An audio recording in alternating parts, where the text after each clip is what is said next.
ማይንድ ኮንትሮል ምንድነው? ስለ ማይንድ ኮንትሮል ምንነትና አይነቶች እንመለከታለን። ከዛሬው ቪዲዮ በኋላ ነገሮችን ሰፋ አድርጋችሁ እንድትመለከቱ ያግዛችኋል። እስከ መጨረሻው ድረስ አብራችሁን ቆዩ።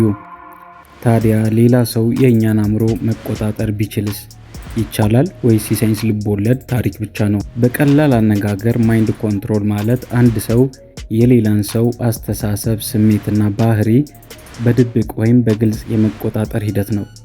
ዋናው ቁም ነገሩ ተጎጂው በራሱ ፍቃድ እየወሰነ እንዳልሆነ እንዲሰማው ማድረግ ነው። ይህ ከተለመደው የማሳመን ወይም ተጽዕኖ ፈጣሪነት ይለያል።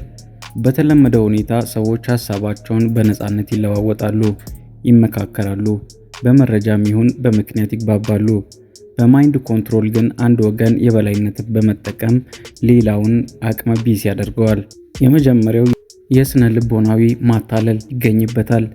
ይህ እንደ ጋዝላይቲንግ ወይም እውነታቸውን እንዲጠራጠሩ ማድረግ፣ ስሜታዊ ጫና ማድረግ፣ የጥፋተኝነት ስሜት እንዲሰማችሁ ማድረግና የመሳሰሉትን ያካትታል።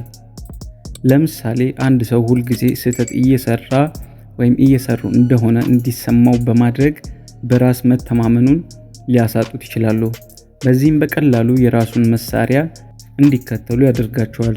ሁለተኛው የሚሆነው ነቀፋ ነው። አንዳንድ አደገኛ ቡድኖች እና የሃይማኖት አክራሪዎች የአባሎቻቸውን አስተሳሰብና ድርጊት ለመቆጣጠር ከፍተኛ ማታለያ ዘዴዎችን ይጠቀማሉ። ይህንንም የሚያደርጉት ማህበራዊ መገለልን በመፍጠር የእንቅልፍና የምግብ እጦትን በመጠቀም እንዲሁም ተደጋጋሚ የአእምሮ ጭንቀትን በመፍጠር ነው። ሶስተኛው የፕሮፓጋንዳ እና የጅምላ ተጽዕኖ። በሰፊው ደረጃ ደግሞ ፕሮፓጋንዳና የመገናኛ ብዙሃን ተጽዕኖ የአንድን ህዝብ አስተሳሰብ ለመቅረጽ ትልቅ ሚና ይጫወታል። የተዛባ መረጃ በተደጋጋሚ ማሰራጨት፣ ስሜትን በመቀስቀስና የተወሰኑ አመለካከቶችን በማጉላት የብዙሃኑን አስተሳሰብ መቆጣጠር ይችላሉ። በተጨማሪም ስለ ኒውሮ ሊንጉስቲክ ፕሮግራም ብዙ ወሬዎች ይነገራሉ።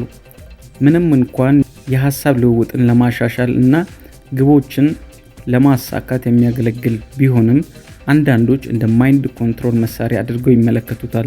ነገር ግን በአብዛኛው በፍቃደኝነትና ግንዛቤን የሚያካትት እንጂ ሰዎችን ያለ ፍቃድ የመቆጣጠር ዘዴ አይደለም።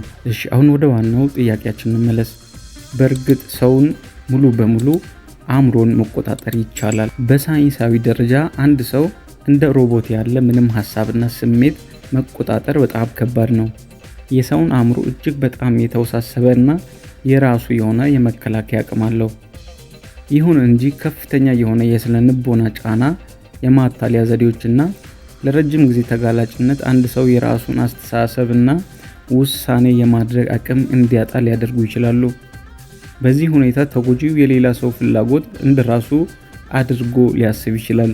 ስለዚህ እውነተኛው ማይንድ ኮንትሮል ሙሉ በሙሉ ይቻላል። ታዲያ ከነዚህ አይነት አሉታዊ ተጽዕኖች እንዴት ራሳችሁን መጠበቅ እንዳለባችሁ እንመልከት።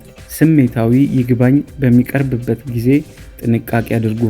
አንድ ነገር በጣም ጥሩ መስሎ ከታየ ወይም በፍጥነት ውሳኔ እንድትወስኑ ከተገፋፋችሁ ቆም ብላችሁ በጥልቀት ማሰብ ያስፈልጋል። ሁለተኛው ነጥብ የተለያዩ አመለካከቶችን ለመስማት ሞክሩ። ከአንድ ምንጭ ብቻ መረጃ ከመውሰድ ይልቅ የተለያዩ መጽሐፍቶችን ማንበብና የተለያዩ ሰዎችን ማነጋገር ያስፈልጋል። ምንም ያህል ታማኝ ቢመስልም ሊሳሳት ወይም ዓላማው የተለየ ሊሆን ይችላል። ጥያቄዎችን መጠየቅና ማስረጃዎችን መመልከት ያስፈልጋል። የውስጣችሁን ስሜት እመኑ። አንድ ነገር ትክክል እንዳልሆነ ከተሰማችሁ ችላ አትበሉት። ጊዜ ወስዳችሁ ሁኔታውን እንደገና ለመገምገም መሞከር አለባችሁ። በማጠቃለል ማይንድ ኮንትሮል ማለት አንድ ሰው የሌላ ሰውን አስተሳሰብና ባህሪ መቆጣጠር ማለት ነው እና ከዚህ ራሳችሁ እንዴት እንደምትጠብቁም አይተናል። ሀሳብ አስተያየታችሁን ኮሜንት ሴክሽን ላይ አስቀምጡልኝ። ቻናሉ አዲስ ስለሆነ ሰብስክራይብ በማድረግ ድጋፋችሁን እንድታሳዩ እንጠይቃለን። እንዲሁም ይህን ቪዲዮ ላይክ እና ሼር ማድረግ እንዳይረሳ። በቀጣይ ቪዲዮ እስከምንገናኝ ድረስ ቸር ሰንብቱ።